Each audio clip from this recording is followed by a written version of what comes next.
কগলে কগলে কগলে কগলে কিরে কই ঢুকছিস? হ্যাঁ কোথায় ঢুকাইছো চিংড়ি? মেলা নিচে পড়ছে। আজকে আমার খাজানা খুলছে আমার স্বামী মশাই। সে একটা চিংড়ি খুঁজতেছে যেটা বাংলাদেশ থেকে আনা হয়েছিল। দেখো লিখা আছে, লিখা না? তাহলে আমার মা কি দিয়েছে মোড়াই চোড়াই আমার মাই জানে। দেখে আসো আমি দেখিয়ে দিই। এটা হচ্ছে আমাদের এখানকার কেনা চিংড়ি, বাট আমরা বেসিক্যালি বাংলাদেশ থেকে অনেক বড় বড় গলদা চিংড়ি নিয়ে আসছিলাম। তো সেটা যে কত নিচে ঢুকছে ফ্রিজের।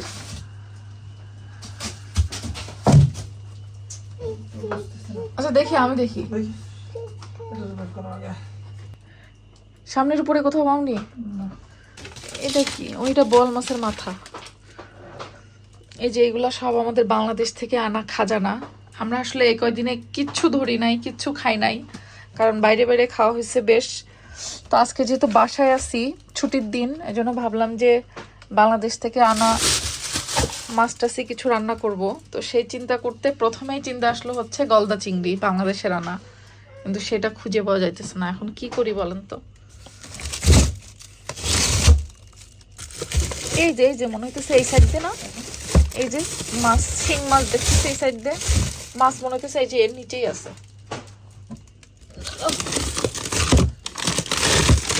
এই যে এগুলো শিং মাছ, বাংলাদেশ থেকে আনছিলাম।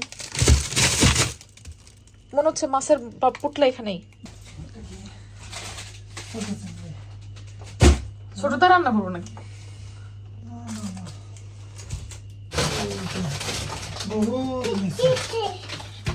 তোমার আগে রাখা আছে।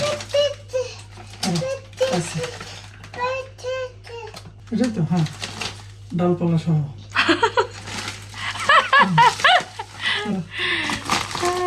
এই যে ডালপালা সহ চিংড়ি।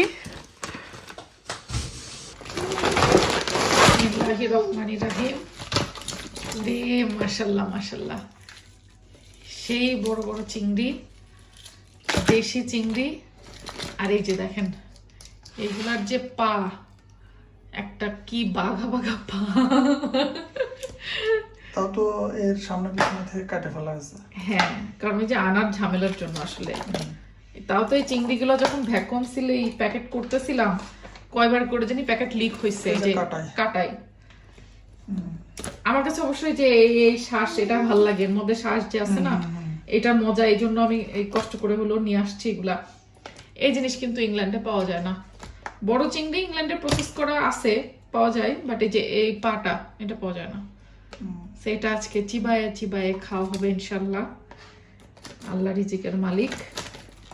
আর এই দেখো এই চিংড়ির মধ্যে কিন্তু ডিমও আছে, একদম পাকা পাকা বড় চিংড়ি। চিংড়িগুলোর মোটামুটি বাংলাদেশ থেকে প্রসেস করে আনা হয়েছিল। তারপর আমি মাথার খোসাটা হচ্ছে এখন ফেলে দিলাম, ওটা অনেক বেশি শক্ত বলে। আর ভালো করে ধুয়ে নিয়ে এবার হচ্ছে হলুদ আর লবণ দিয়ে একটু মাথায় রাখবো। আমার না বাংলাদেশ থেকে ইংল্যান্ডে আসার পরে আবার সেই লবণের সমস্যা শুরু হয়েছে। কারণ হচ্ছে বাংলাদেশের লবণে হচ্ছে ঝাঁজ অনেক বেশি, মানে অল্প লবণ দিলেই অনেক বেশি লবণ হয়ে যায়, তিতা হয়ে যায়।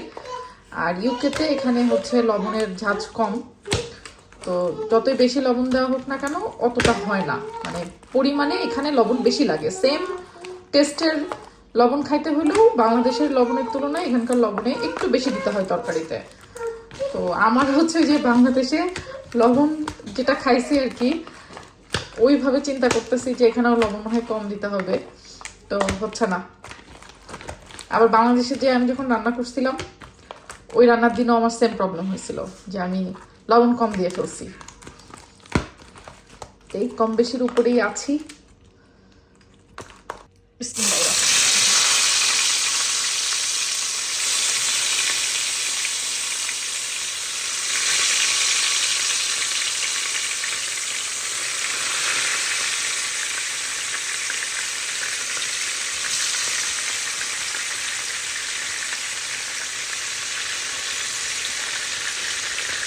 বাংলাদেশে থাকা একটা ভিডিওতে আমার আম্মু হচ্ছে এরকম গলদা চিংড়ি রান্না করতেছিল। তো ওই ভিডিওতে অনেকে কমেন্ট করে জিজ্ঞাসা করছিলেন যে আপু এই পাগুলো কেমনে রান্না করে খাই। আসলে এইগুলো আলাদা করে কিছুই না, মানে জাস্ট এটা একটু ভালো করে ক্লিন করতে হবে। আমি যে এখানে গরম পানির ভেতরে লবণ দিয়ে একটু ভিজায় রাখছি যাতে এর গায়ের কোনো ময়লা টলা থাকলে ওগুলো কেটে যায়। তো তারপরে এটাকেও হলুদ লবণ মাখায় আপনি হচ্ছে চিংড়ির সাথেই চালে একটু হালকা ভেজে নিতে পারেন। আবার যদি চান তাহলে এগুলা না ভাজলেও প্রবলেম নাই। যখন এই চিংড়িটা আমি পেঁয়াজ দিয়ে ভুনা করব তখন ওই লাস্টের দিকে ভাজা চিংড়ি যখন দিয়ে দিব তখন এটা ওই পেঁয়াজের মশলার মধ্যে দিয়ে একটু রান্না করে নিলেই একই সাথে আর কি রান্না হয়ে যাবে।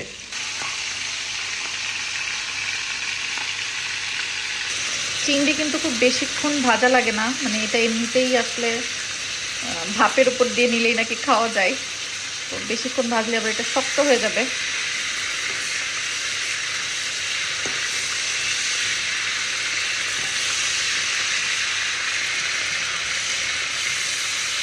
এই চিংড়ি দেখে আমার মার কথা খুব মনে হচ্ছে। আমার আম্মু এটা এত মজা করে রান্না করে।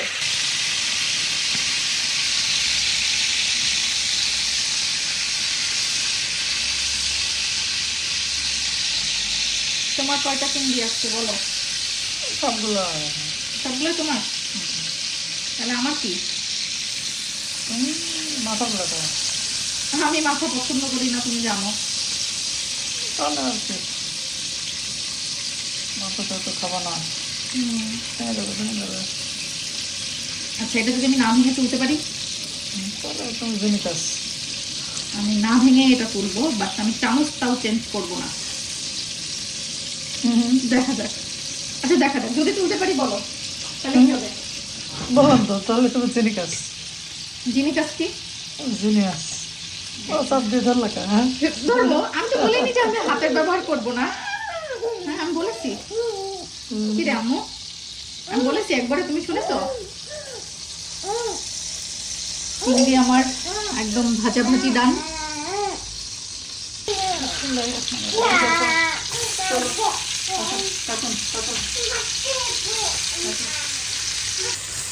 আজকে চিংড়ি রান্না করতে এসে একটা জিনিস খেয়াল হয়েছে, সেটা হচ্ছে বাংলাদেশ থেকে আসছি সে কতদিন হয়ে গেছে এখন পর্যন্ত আমরা পেঁয়াজ কিনি নাই। মানে পেঁয়াজ এইগুলো আমার বাংলাদেশে যাওয়ার আগে কেনা ছিল, এবং সেই অল্প কিছু পেঁয়াজ আমি নর্মাল ফ্রিজে খুব সুন্দর করে পলিথিন দিয়ে মুড়ায়ে ডয়ারে রেখে গেছিলাম। তো বাংলাদেশ থেকে আসার পরে ওই পেঁয়াজগুলোই টুকটাক খাইছি আর কি, মানে যেহেতু রান্নাবান্না তেমন হয় নাই, বাংলাদেশ থেকে কিছু রান্না খাবার আনছিলাম সেগুলো খাইছি। আবার কাজে যেহেতু যাই তখন বাইরে খেয়ে নিছি, তো বাসায় রান্না তেমন হয়নি, যাবার টুকটাক হয়েছে ওইটা দিয়ে আর কি আমার চলে গেছে। তো আজকে চিংড়ি রান্না করব, আজকে তো পেঁয়াজ একটু বেশি লাগবে। তখন যখন ডয়ার থেকে সবগুলো পেঁয়াজ বের করছি দেখি কতগুলো আছে, দেখি যে এই যে এতটুকুই আছে। আমার এই চিংড়িটা দো পেঁয়াজা করার জন্য আরেকটু পেঁয়াজ হলে ভালো হতো, মানে পেঁয়াজটা আসলে এখন তো ভাজতে গেলে আরও কমে আসবে। তা এখন আর দোকানে কে যাবে, আমার বাসার আশেপাশে দোকানও নাই, সুপার শপও নাই। তো যতটুকু পেঁয়াজ ছিল ততটুকু দিয়ে করতেছি। কিন্তু কাহিনী হচ্ছে এই যে পেঁয়াজটা না, এটা হচ্ছে লাল পেঁয়াজ, মানে বেসিক্যালি এটা হচ্ছে সালাদ খাওয়ার জন্য খুব মজা হয়। এই লাল পেঁয়াজ দিয়ে তরকারি রান্না করলে আমার কাছে মনে হয় তরকারিটা হচ্ছে একটু কালচে কালচে হয়ে যায়। এখন কিছু করার নাই, তরকারির জন্য আমরা হচ্ছে পিঙ্ক অনিয়ন আছে একটা, ওইটা খাই। তো ওটা তো বাসায় ছিলই না, লালটা ছিল, তাও ওই যে কম পরিমাণে, তো ওটা দিয়ে এখন করব। আজকের চিংড়ির কালারটা হচ্ছে একটু কালচে কালচে আসবে মনে হয়। এই যে দেখছেন পেঁয়াজটা ভাজা হতে হতে কিন্তু একটু কালচে কালচে হয়ে যাচ্ছে। আর ব্যাপার না, কালকে ইনশাল্লাহ বাজারে যাব, কালকে বাজার করতে হবে, অনেকদিন বাজার করাই হয় নাই।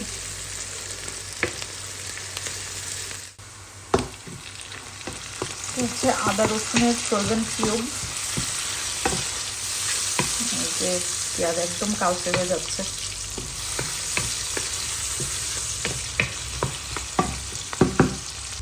যেহেতু পেঁয়াজ কম, তো মাখো মাখো একটা গ্রেভি করার জন্য আমি একটা বড় টমেটো দিয়ে দিব।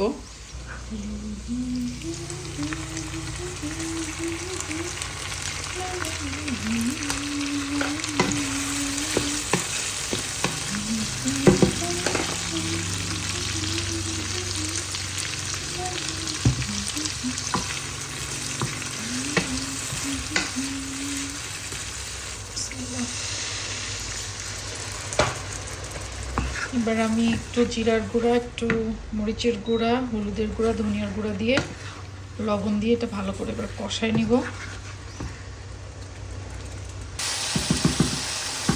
তেলটা উপরে ছড়ে আসছে, এখন দিয়ে দেবো হচ্ছে চিংড়ি।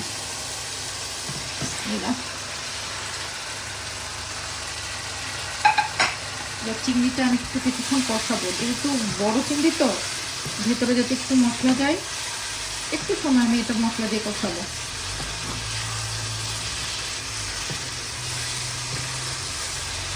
এবার আমি হচ্ছে এই যে পাগুলো ভালো করে ধুয়ে ছোট ছোট করে একটু কাটছি, তারপরে দিয়ে দিলাম।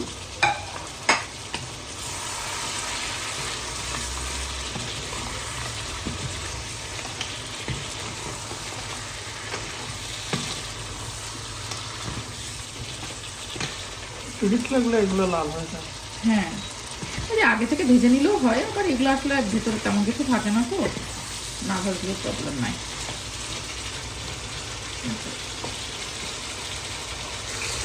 এবার একটু পানি দিয়ে দিব, এই পানিটুকু দিয়ে হচ্ছে মশলাটা আরেকটু ঘন হবে।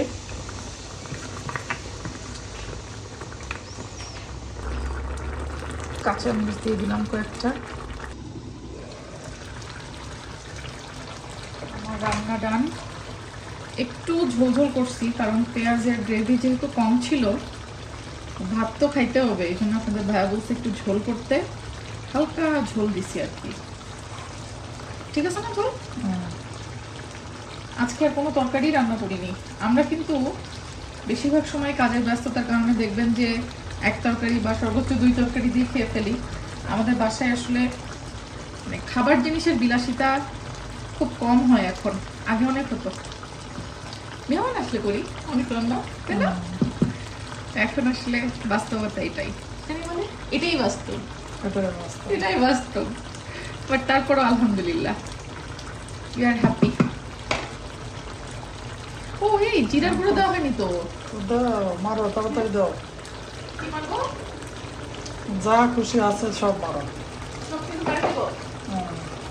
তুমি কি জানি বলতেছিলা? কি? কিছু একটা বলতেছিলা। তাড়াতাড়ি মারো, খিদে লাগছে। না, তোমার জন্য আজকে স্পেশালি এই তাড়াহুড়া করে কাজের মধ্যে আমি এটা করছি, যাতে তুমি মন জান ভরে খেতে পারো। আর হচ্ছে দিলাম ওই যে ভাজা জিরার গুঁড়া। মাছের তরকারিতে সাধারণত আমি গরম মশলা ব্যবহার করি না, এই মাংসের তরকারির জন্য এই জন্য গরম মশলাগুলো আলাদা করে গুঁড়া করে রাখি। আর এই জিরা, শুধু এর মধ্যে জিরা, ভাজা জিরা গুঁড়া, এটা এই মাছের তরকারিতে দেওয়ার জন্য আমি আলাদা করে রাখি। আর এখন হচ্ছে সাথে গরম গরম সাদা ভাত। বিসমিল্লাহ। সেজার পাপা খুব করে খাইতে চাচ্ছিল এই বড় গলদা চিংড়ি রান্না, এই জন্য আমি ঝটপট করে রান্নাটা করে ফেললাম। বিসমিল্লাহ।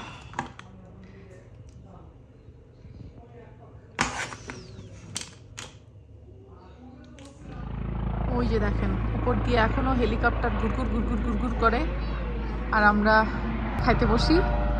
এই হচ্ছে আমাদের আজকের খাবার দাবার। বাই বাই মাম্মা, বাই বাই, বাই বাই। খাবা ভাত ভাত? হ্যালো।